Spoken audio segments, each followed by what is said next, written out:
కోరుకుంటూ నా ఉద్యోగానికి రాజీనామా చేస్తున్నా. బాయ్. Thank you.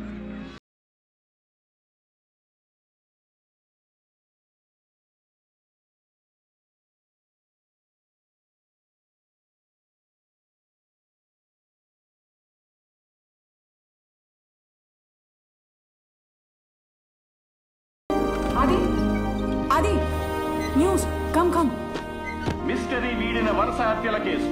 గత నెల హోమ్ మినిస్టర్ స్వామి కుమారుడు రంజిత్ తో సహా ఇంకో 4 ప్రముఖుల హత్యలతో తెలుగు రాష్ట్రాలని ఒక ఊపు ఊపిన హంతకుడు వంశీ నిన్న రాత్రి హైదరాబాద్ శివారులో ఎన్కౌంటర్ లో మరణించాడు.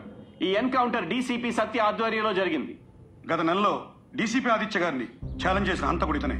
ఆదిత్య గారి ప్రయత్నాలు విఫలమై ఆయన రాజీనామా చేసిన తర్వాత కొత్త టీములు ఫామ్ చేసి లేటెస్ట్ టెక్నిక్స్ వాడి